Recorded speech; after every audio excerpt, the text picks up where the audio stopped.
We're learning the book of Mishlei, live from Park East Synagogue. We are in chapter 3, verse 6, and very, very interesting chapter because we spoke last time, we're again chapter 3, verse 6, about the concept of Mishlei as a mashal, as a something that has multiple layers. So there's the simple way of understanding it, there's another level, and there's another level. And so King Solomon says in chapter 3, verse 6, "B'chol drachecha da'eu," in all of your ways you should know him, "V'hu yeyasher ortecha," and he will straighten out your paths. Meaning, you should know God, you should listen to God and follow his path wherever you're at, and God will strengthen your path wherever you are. And there are many ways of understanding this, but one of the ways is that even when you're in a situation that doesn't seem like it's a mitzvah, still you should bear in mind that God is keeping what you're doing as a mitzvah. So, for example, you're in the supermarket and you don't know if to overspend or to underspend. Take the middle path. If you are saying good morning to someone, don't just say good morning and assume that it's a meaningless task. Rather, you should say good morning and have in mind that you're actually shining up that person's morning, that you're doing a mitzvah, that you're doing a good deed. Bechol drachecha da'eu. In everything that you're doing, you should know that there's a mitzvah, there's value. No matter what you're doing, know that there's value to it, there's spirituality to it, there's meaning to it, and God will count that for you. The next verse, again, chapter 3, verse 7 in the book of Proverbs, in the book of Mishlei, Al tehi chacham beinecha, do not be wise in your own eyes. Now, what does that mean? It doesn't mean you should have look down on yourself. It doesn't mean you should not appreciate the gifts that God gave you. However, it does mean you should never be satisfied with your wisdom. Never say, I know it all. There's nothing else that I need to learn. Never say, okay, that's it. This is the be all and end all of it. And I've reached what I've reached, and that's it. No, al tehi chacham beinecha. Don't be wise in your own eyes. Now, Rashi points out there's another meaning to this, and that is do not assume you're so smart that you shouldn't have to listen to someone else. There's a very famous movie, very, very fantastic movie, came out recently on Netflix about a spy. I think it's called The Spy. Before the Yom Kippur War, there was the son-in-law of the Egyptian president wanted to warn the Israelis about the upcoming war. And because of the extraordinary euphoria Israel experienced after the Six-Day War, actually nobody listened to him. So you had this spy. He was a son-in-law of the Egyptian president. He contacted the Israeli embassy, I think, in Paris, but no one wanted to listen to him because there was this sort of haughtiness that led Israeli generals not to take other advice seriously. So Rashi says, Al tehi chacham beinecha, don't be wise in your own eyes, means don't disregard any information you get from someone else. If someone comes to you and they have valid information that's good, even if it's a subject that you consider yourself very proficient in, listen to what they have to say. Al tehi chacham beinecha. Don't be wise in your own opinion to the extent that you're not even listening to other people. Yira et Hashem v'sur mera. Have fear from God, and that's going to help you avoid evil. Why? Because it doesn't matter how much wisdom a person has, if there's no fear of consequences, if there's no sense of saying, look, this may not be a good idea, and if I do it, something bad might happen, then people sin. So it says, Yira et Hashem v'sur mera. And King Solomon continues to say, and again, this is a mashal, it's a proverb with many levels. Rifut tehi lesharecha. This will be like an umbilical cord. You ever see a picture? They have the way the baby is in its mother's womb. It doesn't eat. It doesn't drink. It gets all its nourishment from the umbilical cord. If you tune into the wisdom, if you tune in constantly to advice, to the wisdom of the Torah, this will be something that will nourish you the way a baby is nourished by the umbilical cord. And even if you didn't listen to it early on, even if you didn't take the wisdom the way you should have, it will be shikui latzmotecha. It will be like medicine. So wisdom is both nutrition and it is also medicine. Meaning, you take wisdom sometimes and you just do the right thing. But then sometimes you didn't take that information in the first time, you only listened the second time. And so if you didn't listen the first time, it's not compared to an umbilical cord, it's compared to a medicine that you received. And here we're about to come to a very beautiful story. King Solomon says in verse 9, Kabed et Hashem meonecha. Literally, this means you should honor God from your wealth, from your money. Umereshit kol tvuotecha, and from the first of all of your crops. However, there's another meaning to this, and that is as follows. The Bible in the book of Kings tell us the very, very dramatic story of Naval. What's the story of Naval? Well, let me take a step back. There was a very wicked king, King Achav. In fact, his wife was so wicked that her very name became synonymous with evil. Jezebel. Izebel is his wife. Anyhow, he has a neighbor. His neighbor's name is Naval, and his neighbor has a beautiful vineyard.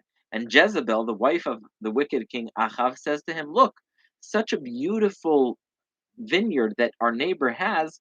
Why don't we take it from him?" And Achav says, "What do you mean? I know I'm the king, but I can't just take whatever I want from whoever I want. That's ridiculous. There's going to be a rebellion." So he comes up with a whole plot. He comes to the vineyard of Naval and he says, "Will you sell it to me?" Naval says, "Heaven forbid, I'm not going to sell it to you." King Achav says, "You won't sell it to me?" No. So Jezebel, his wife, convinces him to take false witnesses, bring him to court, and say that he committed a offense that bears execution. He kills him and he takes his vineyard. And Elijah famously comes to Achav and says, "Haratzachta v'gam yarashta." Did you kill and also inherit? Now, why did Naval deserve that punishment? Yes, Achav was a wicked person and he coveted his neighbor's vineyard, but why did his neighbor deserve such a punishment? And so the rabbis say one of the reasons that Naval deserved it is because he had a beautiful voice. He sang very, very, very beautifully. And every year during Pesach, Shavuot, and Sukkot, Naval would go to the Beit HaMikdash and he would sing beautifully. Everyone loved his songs. Then the next year, he knew everyone loves his singing, so he decided he's going to hold back a bit. He's going to wait with his singing, and only if people ask him to do it, he'll do it. All right, so he waited for people to ask. The next year, a year later, after everyone really enjoyed his singing, he waited for people to beg. And eventually, he wanted people to beg so much for his singing that he stopped singing altogether. And the rabbis say his sin was he had a gift. What was his gift? His gift was the gift of music, of singing. And so he was able to sing so beautifully, but he didn't share it with others. Kabedet Hashem mehoncha. King Solomon says, if you have a gift, not necessarily money, if you have any kind of strength, the rabbis in the Talmud say it can be read as honcha, your wealth, but also as your oncha, your strength. If you have a strength, contribute it. If you sing beautifully, make others enjoy it. If you're an artist, give that art to others. Whatever it is that you can do to glorify God's name and to share it with others, you should do that. Don't hold it back from others. Kabed et Hashem meoncha. I'm going to actually read Rashi word for word here. You'll be stunned by what Rashi says. Kabed et Hashem mehoncha, mikol ma shechanancha. From everything that God gave you, you should honor Him. Afilu mikol arev. Even if you have a beautiful voice, even if you have a beautiful voice, that's enough for you to show Hashem your gift and to share it with others. So no matter what it is that you have, use your gift to help others, to give others, to glorify God's name. Kabedet Hashem me'oncha. What's going to happen if you do this? The pasuk continues, chapter 3, verse 10.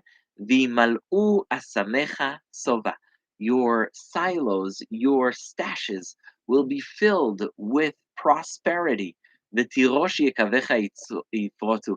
And your vineyards will yield great results.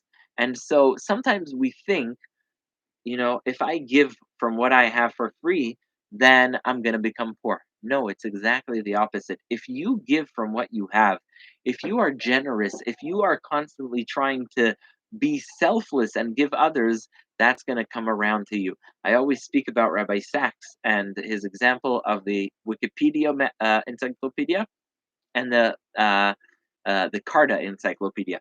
Microsoft launched a paid encyclopedia a few years ago, and at the same time, someone launched a free company called Wikipedia. And which one picked up much more? Wikipedia. It was for free. And so that's what the King Solomon is telling you here. Give of yourself for free. Give of yourself to others. You don't have money, you don't have wealth, that's okay. Even your voice, if you have your voice and you sing nicely, give it to others.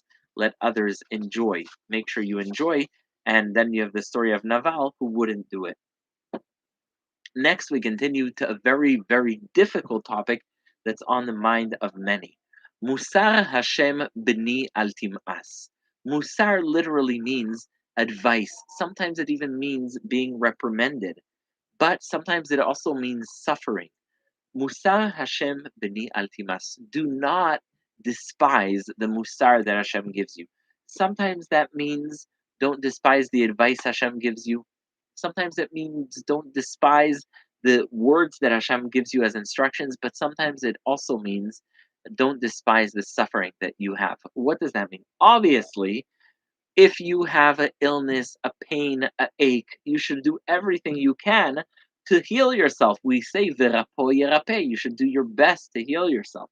However, at the same time, you should also make sure that you find meaning in it. Meaning to say, sometimes when we suffer, that comes to atone for a sin. It comes because it's going to teach us a lesson in life. It's going to teach us how to be more sympathetic in life. It's going to teach us how to appreciate other aspects of our life. Musar Hashem b'ni al tim'as. The musar of God, be it the lessons, be it the pain that is sent to you by God, do not despise it. Sometimes you should accept it. And the rabbis say sometimes there's a concept of accepting pain out of love. There's a very interesting fellow. He was a neurosurgeon. I think his first name is Paul, his last name is Kalanitli. He had a beautiful life ahead of him, and he lived in California. He had just finished medical school. He was going to become a neurosurgeon, and his wife was expecting a baby. And he went to the doctor one day. He wasn't feeling well, and he turned out he had cancer. He wrote a book, and the book was just letters to his daughter, and he writes how much this illness taught him to appreciate different things in life, and he used that to teach her lessons of appreciating different parts of life. Musar Hashem b'ni al timas. Try and find meaning even in suffering. Ki et asher ye'ehav Hashem yochiach. Because God reprimands and teaches those who He loves. Ki et asher ye'ehav Hashem yochiach uche'av et ben yirtzeh. And like a father, He will try and appease his son. And now we come to a very, very famous pasuk where he says, Ashrei Adam matzah chokhmah. Blessed is the person who finds wisdom. This does not mean to find wisdom like you find your friend in the street. Finding wisdom here means finding wisdom the way you would find a possession. If you find something that is a possession that is going to be yours, it stays with you. And so it says here, Ashrei Adam matzah chokhmah. Fortunate is the one who finds wisdom and it sticks with them. I'm sure everyone here remembers something they learned as a child and how that stuck with them for the rest of their life. Ashrei Adam matzah chokhmah. Fortunate is the one who found wisdom because that wisdom will stay with you for the rest of your life. Ve'adam yafik tbuna. And someone who will produce wisdom so much so that they can infer, they can learn from one thing to the other. That is also a very fortunate thing. Why is wisdom most important? Well, the answer is right here. Kitov sachra mischar kesef, because its value is more valuable than the value of silver, umecharutz tvuata, and it is worth more than gold. If you have wisdom, that is worth more than gold and silver. I met someone once who was doing business with extraordinarily, extraordinarily wealthy people who lead the most lavish lifestyles. He says sometimes it's so difficult to be in their presence when they don't have regard for wisdom, because there's nothing more important than wisdom. if you don't regard wisdom as a asset, as a value, then you lose so much. I saw there's a whole thing about Bill Gates. People like Bill Gates, Warren Buffett, how with all the money that they do have, they make sure they read at least one book a week or a day, a week, because no matter what, you always have to stick to wisdom. That is something that will stay with you and is more precious than gold and silver. And now we're coming to a story. The pasuk says, "Yekara hi mipninim." Wisdom is more precious than diamonds, than pearls. V'chol chafatzecha lo yishbu ba. There is no asset that you have that is going to be as valuable as wisdom. It's more important than pearls. And the rabbis say, Yikarahi mipninim mikohen gadol shenichnas lifnai velifnim. It is more valuable than the Kohen Gadol who goes into the Beit HaMikdash. Why? Because if someone is a Torah scholar, the rabbis say, even if they are a mamzer, they are a child of an illegitimate marriage, which means they cannot marry others. A regular Jew, if someone is born out of the outcome of an illegitimate marriage, they can't marry another Jew. And yet, if that kid is a Talmid Chacham, a Torah scholar, we give them higher priority than the Kohen Gadol, than the high priest. And there's a story the Talmud says about Hillel. Hillel was the child of converts. He was from Babylon. And everyone followed his wisdom at the time of the Second Temple. There was a day that the high priest, who, by the way, for your information, used to be in those days often from the Sadducees, who did not believe in the study of Torah Shebaal Peh. He's walking in the streets, and suddenly the Kohen Gadol is there too. So imagine that. You have a scene on the one side of the street, you have the Kohen Gadol, the high priest, and he's accompanied with a whole entourage exiting the Beit HaMikdash. On the other hand, you have the scholar Hillel arriving, and he is from a low type of family in the sense that his family is a Babylonian converts family. The entire group of Jews that was on the street abandoned the Kohen Gadol and went to Hillel to stand with Hillel. Now, the Kohen Gadol was very outraged. He said, "How could that be? How do people abandon me, the Kohen Gadol, the high priest with my fancy clothing, and they go to Hillel?" And the Kohen Gadol then felt the need to go and insult Hillel. So he walks up to Hillel and he says to him, "Look, the people are leaving the child of Aharon. I am a grandson of Aharon. And they are clinging to someone who's not even a descendant of Abraham." And Hillel responded to him, "Yes, but I am keeping the path of Aharon, meaning I am studying the Torah." And so the rabbis say from this verse in Mishlei, Yekara hi mipninim, the Torah is more precious than pearls. Mikohen Gadol shenichnas lifnai velifnim. It is more precious than the Kohen Gadol who goes inside to the Beit HaMikdash. V'chol chafatzecha lo yishvu ba. And all of your possessions will not compare to it. Now, the rabbis learn another very important lesson from this. Kol chafatzecha lo yishvu ba. The rabbis say this teaches us that there is no mitzvah in the Torah that is as valuable as the mitzvah of studying Torah.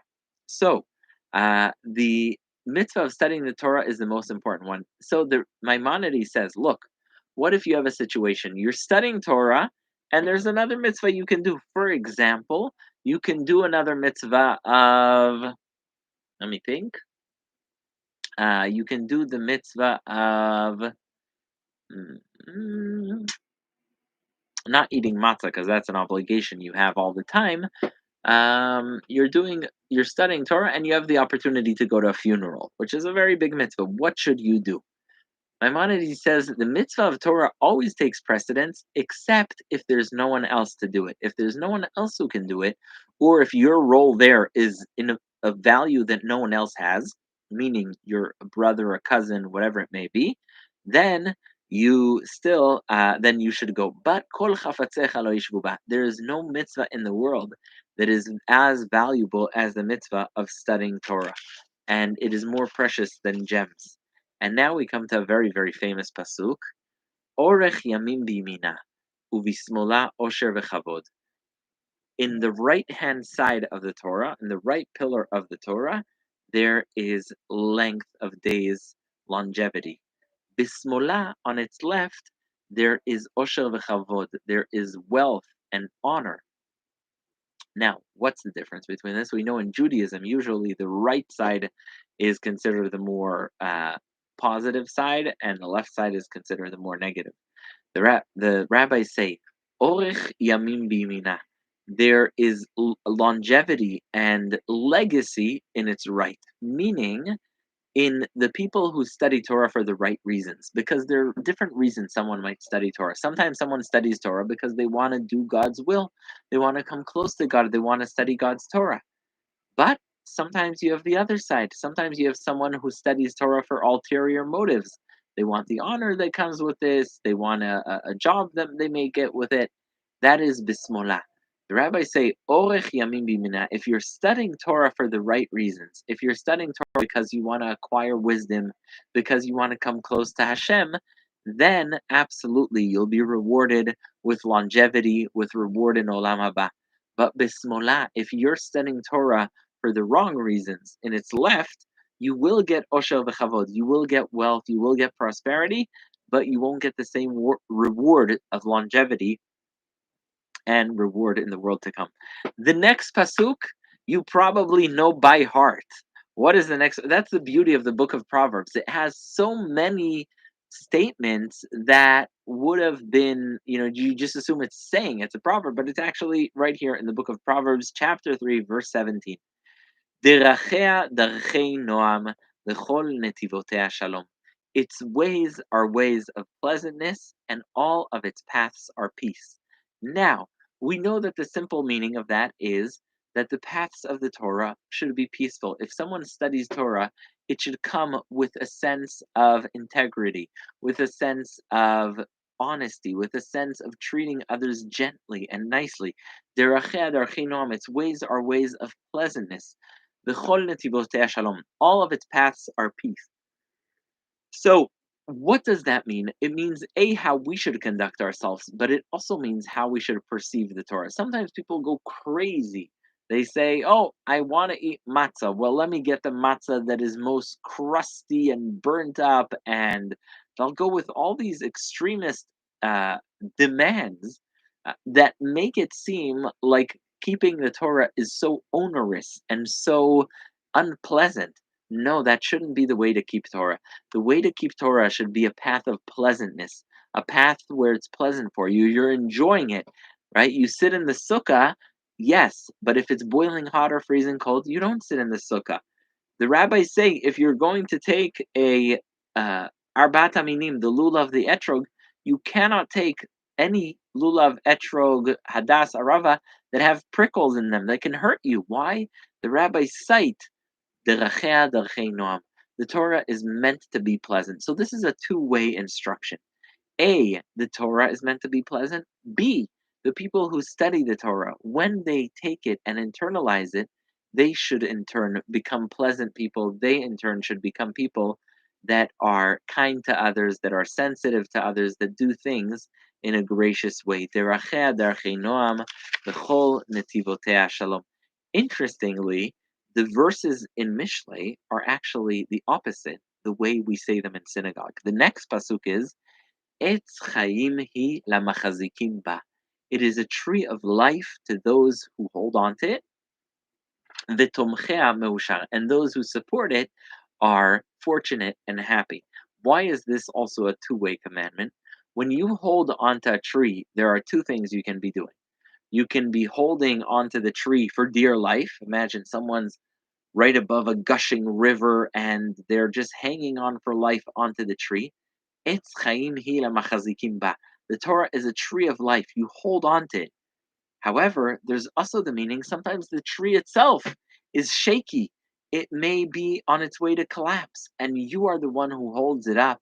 That is also the way that we hold up the Torah. Etz chaim hi lamachazikim ba. The Torah gives life to those who hold on to it in both fashions. If you are holding on to the Torah as a person who is clinging onto it, you're finding meaning, you're finding support, you're finding stability in the commandments of the Torah, in the beliefs of the Torah. That's a tree of life. It gives you life. However, if you're in a generation where people are trying to uproot the Torah, you're in an environment where people are trying to threaten the Torah, they're trying to target the Torah. Also remember, it's chaim hi lamachazikim ba. It is a tree of life to those who hold on to it. V'tomchei meushar, those who support it, those who give support to the Torah are going to be fortunate and happy. V'tomchei meushar. Why? Because the Torah is so important and wisdom is so important. Hashem b'chokhmah yasad eretz. God with wisdom established the land. Konen shamayim b'tvuna. He established the heavens with wisdom. Konen shamayim b'tvuna. Now, b'dato nifgeu teomot. With God's wisdom, the bottom of the earth opened up, the whether it's the waters, the volcanoes, v'shchakim mirafotal, and it also rained by means of wisdom. This, like everything in the book of Mishlei, has several meanings. It means both the value of Torah is fundamental, and that's how God created the world. But it also means that the value of wisdom itself is extraordinarily valuable. So King Solomon is said to be the wisest of men. Why was he so wise? One of the reasons is because he valued wisdom. If you value wisdom, you will also in turn acquire that wisdom. King Solomon says, Holech et chachamim yechkam. If someone walks with the wise, they themselves will be wise too. So if you appreciate wisdom, it's going to also in turn return a favor for you and become part of who you are. Bni al yaluzu beinecha. Do not take your eye off wisdom. And like we started off saying, don't ever say, I know everything about it. Always lend a listening ear. Always have an open heart and an open mind to learn more, to study more, and make sure that you're always open to more knowledge. And in that case, if you do that, "Viyu chaim lenafshecha v'chen legargerotecha." It will give you life, but not only that, it will give you glory. It will be like a crown of diamonds on your head. As telech lavetach raglecha, then your path will be very short and secure, and your leg will not stumble. And your leg will not stumble. So we started off speaking about the importance of valuing knowledge, valuing Torah. We spoke about kabedet Hashem mehoncha. Even if you just have a beautiful voice, you should use it to glorify God. Any gift you have that you can give to teach others, to help others, to glorify God's name, to be kind to others, you should use. And we spoke about the importance of valuing knowledge, valuing Torah, valuing wisdom. That is something that will always stay with you. Be'ezrat Hashem, we will continue next week at exactly this time, 12 o'clock on Wednesdays, with the study of the book of Mishlei. I'd like to thank the Park East IT team and Rabbi Einsteidler for using his office. And really, I most importantly wanted to thank everyone who has been listening to the words of King Solomon, to the words of Mishlei, taking from your busy schedules to study Torah, to study the words of Shlomo HaMelech. Be'ezrat Hashem will continue next week. The book of Mishlei, we are in chapter 3, verse 24. We'll continue chapter 3, verse 24. Again, thank you everyone so much for listening. Wishing you a Shabbat Shalom, a beautiful day, a happy and healthy rest of the week. Yishar Koach, thank you so much, and have a lovely day.